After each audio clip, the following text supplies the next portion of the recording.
Good morning, class 8th. This is our science class. So please take out your science book. This is our 12th video.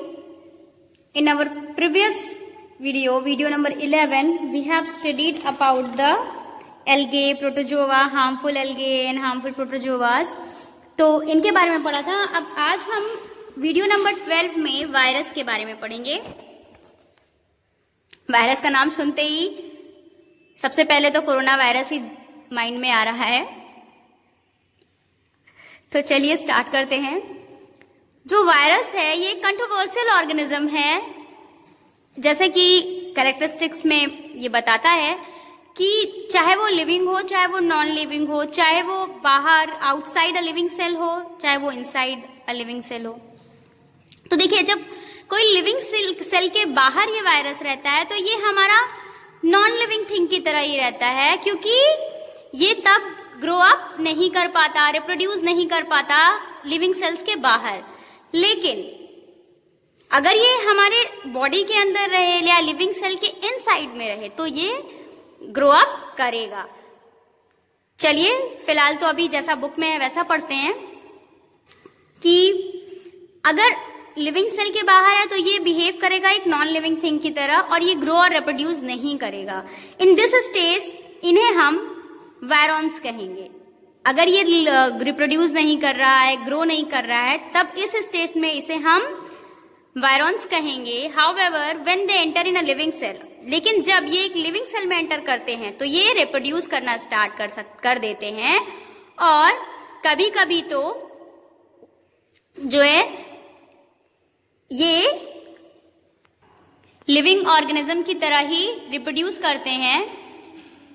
और virus living और non living के बीच में कुछ ऐसा है जैसे कि कभी कभी ये असेल्युलर होते हैं, जिसका मतलब है कि इनमें ऐसा कोई सब्सटेंस नहीं होता या ऐसी कोई सेल्स नहीं होती, which means that they not have any of substances contain in a cell. ऐसा कोई भी सब्सटेंस नहीं है जो उनकी सेल में पाया जाता हो. अब देखिए, ये भी कई प्रकार के होते हैं, मीन्स कई सारे शेप्स और कई सारे साइजेस के होते हैं. तो virus are found in plants as well and animal. Virus जो है प्लांट में भी पाया जाता है, एनिमल में भी पाया जाता है. Virus found in bacteria. Virus bacterias में भी पाया जाता है, जिसे हम बैक्टीरियोफेज कहते हैं. जितने भी वायरस होते हैं वो पैरासिटिक होते हैं. सभी वायरस का साइज जो है एक दूसरे से अलग अलग होता है. कभी कभी ये 0.015 माइक्रोन से लेके 0.2 माइक्रोन तक होते हैं. ठीक है, इसीलिए इन्हें हम सिर्फ माइक्रोस्कोप, इलेक्ट्रॉनिक माइक्रोस्कोप के थ्रू देख सकते हैं. Their shape varies from rod shape to spherical and cubical. इनका या तो रॉड शेप होगा या क्यूबिक शेप होगा या फिर स्फेरिकल शेप होगा. Multiplication of virus. When a virus enters, जब कोई भी वायरस हमारी लिविंग सेल में एंटर करता है तो ये मल्टीपल्स में प्रोड्यूस करता है. hundreds of viruses within the host cell, due to which the nuclear material of a host cell get destroyed and the cell finally bursts to release the viruses. होता क्या है कि ये मतलब बहुत ज्यादा मात्रा में रिप्रोड्यूस करना शुरू कर देते हैं और ये हमारी बॉडी की जो सेल्स होती हैं फिर उनको डिस्ट्रॉय करना शुरू कर देते हैं. ठीक है, और फिर इन्हीं की वजह से हम बीमार, हमारी जो लिविंग बॉडी होती है वो धीरे धीरे बीमार पड़ने लगती है. ठीक है, जो हार्मफुल वायरस हैं, देखिए वो क्या क्या हैं. Virus cause many disease in plants. Virus की वजह से प्लांट्स, एनिमल और ह्यूमन बीइंग में बहुत सारी बीमारियां होती हैं. देखिए कैसे, जैसे कॉमन कोल्ड हो गया, इन्फ्लुएंजा हो गया, हेपेटाइटिस हो गया, रेबीज हो गया, पोलियो हो गया, मीजल्स हो गया, चिकन पॉक्स हो गया. ये सारी हमारी वायरल डिजीजेस हैं. वायरल मतलब एक दूसरे से फैलने वाला, जो कि वायरस के थ्रू ही होता है. वायरस से होगा और फिर एक दूसरे जैसे इस टाइम पे कोरोना वायरस चल रहा है ना. कोरोना क्या है, ये भी नॉर्मली फ्लू की तरह ही है, एक दूसरे से फैल रहा है. जैसे कि घर में किसी एक व्यक्ति को सर्दी जुकाम है तो सबको होगा. क्यों? क्योंकि ये वायरल है. वायरल फीवर होता है, एक को होता है, सभी को होगा. तो दैट मीन्स कि ये स्प्रेड हो रहा है एक से दूसरे को. तो बिल्कुल उसी तरह कोरोना भी एक दूसरे से स्प्रेड हो रहा है. तो वायरल वही होते हैं। कॉमन कोल्ड हो गया, ये सब चीजें हैं एक दूसरे से फैलती हैं, ठीक है। कैबेज है, कॉलीफ्लावर है, मस्टर्ड है, कॉटन है, बीन है, टमाटो है, ये वायरस से इन्फेक्टेड हो सकते हैं। In cattle FMDV, food and mouth disease virus, ये क्या बोलते हैं, फूड और माउथ डिजीज जो है, जो हमारे जैसे कैटल है, घोड़े हो गए, गाय हो गई, उनमें ज्यादातर आपको देखे होंगे पैर या मुंह की बीमारियां होती है ना। अब देखिए हम बीमारियों के नाम देखते हैं। मीजल्स वायरस के थ्रू होता है, एयर से होगा, डायरेक्ट या इनडायरेक्टली कांटेक्ट से होगा।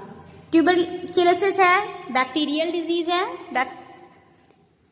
ये अगर हम ड्रॉपलेट्स इनहेल कर देते हैं, हवा में इसके ड्रॉपलेट्स उड़ते रहते हैं, और अगर हम इसे इनहेल, कहते हैं ना कि किसी को अगर टीबी की बीमारी हो गई है तो अगर वो खांसता है, छींकता है, तो उसके जो बैक्टीरियाज हैं वो एयर में पाए जाते हैं, और फिर अगर उसे हम इनहेल कर लेंगे तो हम भी उससे बीमार या इन्फेक्टेड हो सकते हैं। टाइफाइड है, बैक्टीरिया है, ये हमें पानी से होता है। डिफ्थीरिया बैक्टीरियल है, ये भी ड्रॉपलेट्स को इनहेल करने से होता है। वुफिंग कफ है, ये भी बैक्टीरियल है, ये एयर के थ्रू होता है। निमोनिया है, बैक्टीरिया से भी होता है, वायरस से भी होता है, एयर, और ये होता कैसा है, ट्रांसमिशन का मोड इसका क्या है, एयर और वाटर। टिटनेस बैक्टीरिया का होता है। कभी कभी देखिए हमें लोहे से चोट लगती है तो हम लोग टिटनेस का इंजेक्शन लगवाते हैं, क्यों? क्योंकि टिटनेस जो है, अगर हमें किसी लोहे से जंग लगे, लोहे से चोट लग गई तो वो हमें चोट से ही इन्फेक्ट करेगा। चिकन पॉक्स वायरस है, ये भी डायरेक्टली या इनडायरेक्टली कांटेक्ट में आने से है। मम्स है, वायरस है, एयर के थ्रू होता है, डायरेक्टली या इनडायरेक्टली कांटेक्ट में आने से होता है। पोलियो है, वायरस है, एयर या वाटर के थ्रू होगा। कॉमन कोल्ड है, वायरस है, एयर के थ्रू होगा। एमोबिक डायसेंट्री है, प्रोटोजोआ है, ये वाटर के थ्रू होता है। अब देखिए मेडिकल यूज जो है इसका, माइक्रो ऑर्गेनिज्म का, इसमें क्या है, एंटीबायोटिक्स हैं। जब भी हम जो है किसी भी बीमारी से सफर करते हैं, जैसे कि खांसी है, सर्दी है, जुकाम है, बुखार है, फीवर वगैरह है, तो हमें डॉक्टर्स कुछ एंटीबायोटिक्स देते हैं हमारी दवाइयों के साथ साथ।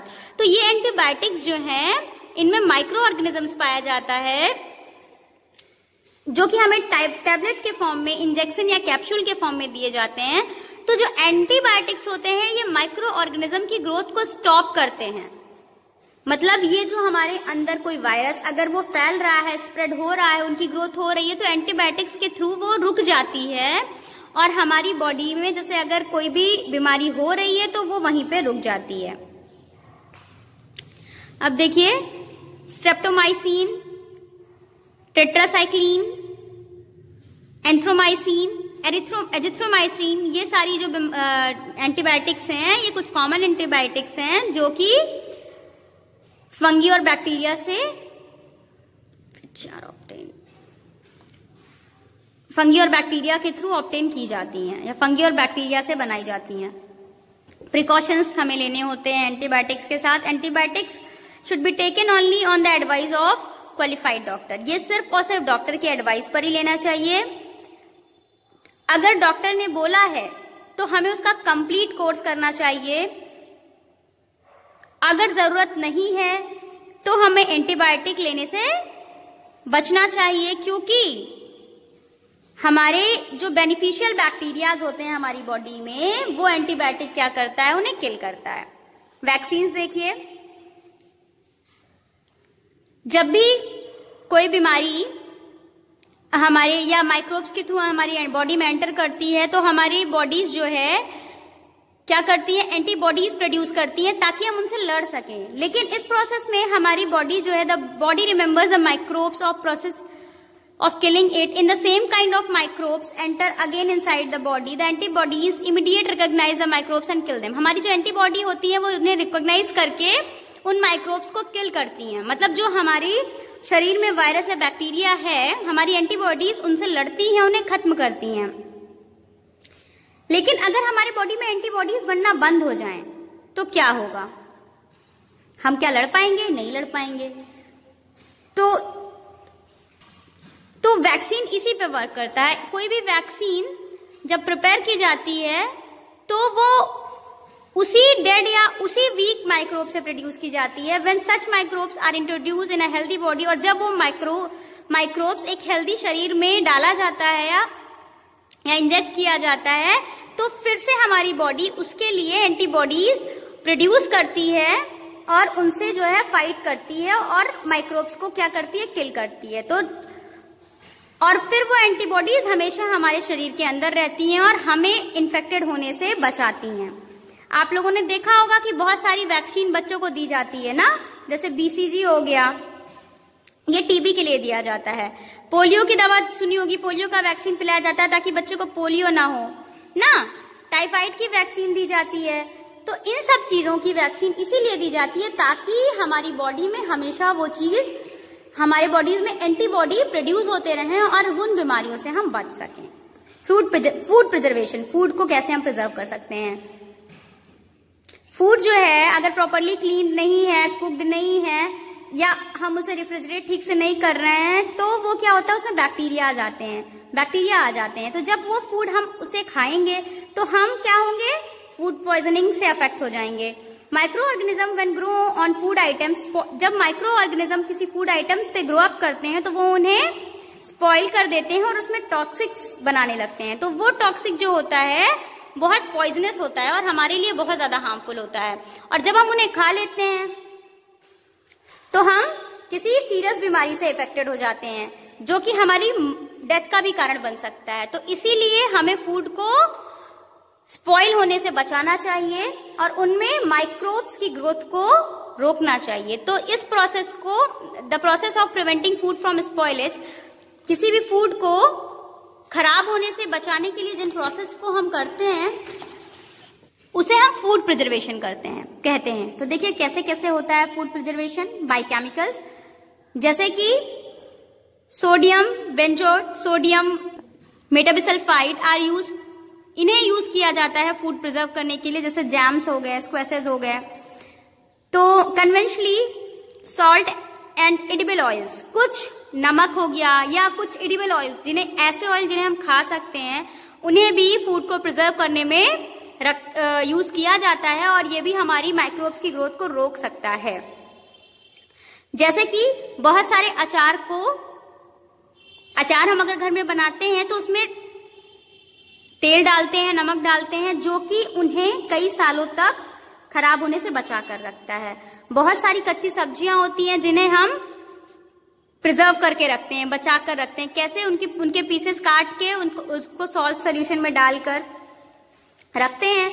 तो जो जैसे कि सॉल्ट हमारा क्या है, वो मॉइस्चर को एब्जॉर्ब करता है, तो वो उन्हें बचाकर, और उसमें फिर जब उनमें मॉइस्चर एब्जॉर्ब कर लेगा तो माइक्रोब्स ग्रो कर नहीं पाएंगे, तो वो हमारा प्रिजर्व हो जाएगा। शुगर सिरप एक अच्छा प्रिजर्वेटिव है। आप लोगों ने देखा होगा जैम में, जेली में या मुरब्बा वगैरह देखा होगा, क्या होता है, शुगर की चाशनी ही तो होती है, चीनी की चाशनी बनाकर उन्हें रखा जाता है जिससे कि वो प्रिजर्व रहता है। रेफ्रिजरेशन से 5 डिग्री सेल्सियस के नीचे बैक्टीरिया बहुत ही ज्यादा धीमा या कम हो जाता है, तो ये प्रोसेस से जो है हमारे फूड स्पॉइल होने से बच जाते हैं। पेस्चुराइजेशन, ये मेथड जो हमारा होता है, इससे हम दूध को बचा सकते हैं। जैसे कि 70 डिग्री सेल्सियस पे हम हीट किए और उसे 15 सेकेंड तक, हम लोग देखिए दूध को कैसे स्टोर करते हैं, पहले गर्म करते हैं ना, जब दूध अच्छे से गर्म हो जाता है तो फिर उसे ठंडा करके फ्रिज वगैरह में स्टोर कर देते हैं। तो इस मेथड में जो है, जो बैक्टीरियाज होते हैं वो सारे क्या हो जाते हैं, इस मेथड में जितने भी डिजीज कॉजिंग, मतलब जितने भी बीमारी पैदा करने वाले बैक्टीरियाज होते हैं वो क्या होते हैं, डिस्ट्रॉय हो जाते हैं।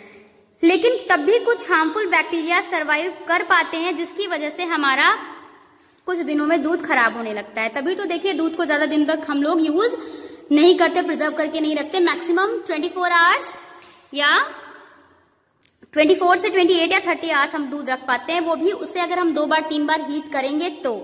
Ultra heat treatment, in this process milk is heated at high temperature. ज्यादा टेम्परेचर में हमें दूध को गर्म करना होता है, क्योंकि इसकी वजह से सारे ही बैक्टीरिया जितने मिल्क में होते हैं वो किल्ड हो जाते हैं और फिर हम इसे ज्यादा देर तक रख पाते हैं। Drying is sun reduces the moisture content of food material and stop of growth of microbes. Vegetables like cauliflower, cabbage, fenugreek and mint can be stored by drying in the sun. देखिए कभी कभी होता है कि कुछ चीजें हम धूप में सुखाकर रखते हैं और उन्हें लंबे समय तक स्टोर कर पाते हैं, जैसे कि देखिए कॉलीफ्लावर हो गया, कैबेज हो गया, फेनिग्रीक हो गया, मिंट हो गया। मिंट लीफ वगैरह क्या करते हैं, हम लोग उसे धूप में सुखाकर रख लेते हैं, फिर उसे स्टोर कर देते हैं। Nitrogen cycle, nitrogen is one of the essential constituent of living organism as protein, chlorophyll, nucleic acid and vitamins contain nitrogen. Although our atmosphere consists of 78% nitrogen gas, but it cannot be taken directly by plants and animals. So the nitrogen fixing bacteria and algae present in the soil. देखिए nitrogen cycle क्या होता है। देखिए हमारे atmosphere में 78% nitrogen पाया जाता है, लेकिन हम इसे डायरेक्टली नहीं ले सकते हैं प्लांट और एनिमल के द्वारा। इसीलिए जो नाइट्रोजन फिक्सिंग बैक्टीरियाज होते हैं वो मिट्टी में प्रेजेंट होते हैं, ठीक है। और ये क्या करते हैं, ये इसको कन्वर्ट करते हैं और उसके बाद ये यूटिलाइज किए जाते हैं रूट सिस्टम के थ्रू। तो इस प्रोसेस को हम फिक्सिंग ऑफ नाइट्रोजन कहते हैं। जब एनिमल इन प्लांट्स को फीड करते हैं तो ये नाइट्रोजन जो है, तो ये नाइट्रोजन नाइट्रोजीनियस फॉर्म में उनके द्वारा यूज किया जाता है। और जब ये प्लांट और एनिमल खत्म हो जाते हैं तो बैक्टीरिया और फंगी जो कि मिट्टी में प्रेजेंट होते हैं वो उन्हें किस में चेंज कर देते हैं, डेड एंड डिकेइंग में। और रिमेन जो होता है फिर से इन्हें नाइट्रोजन कंपाउंड में कन्वर्ट कर देते हैं। फिर उसके बाद ये जो है प्लांट्स के द्वारा यूज किए जाते हैं, फिर प्लांट्स को जो है एनिमल यूज करते हैं। तो एक ये साइकिल बना रहता है। कुछ बैक्टीरिया ऐसे भी होते हैं जो नाइट्रोजन कंपाउंड को फिर से नाइट्रोजन गैस में कन्वर्ट कर देते हैं, which is release into the atmosphere, जो एटमॉस्फेयर में रिलीज होती है। This cycle of maintaining nitrogen in the atmosphere is called nitrogen. इसी साइकिल को हम नाइट्रोजन साइकिल कहते हैं। आप ये देख भी सकते हैं आसानी से नाइट्रोजन साइकिल, ठीक है। तो ये चैप्टर अब हमारा कंप्लीट हो गया है। अब हम नेक्स्ट वीडियो में एक्सरसाइज करेंगे और फिर question answer. Till then bye bye, have a good day.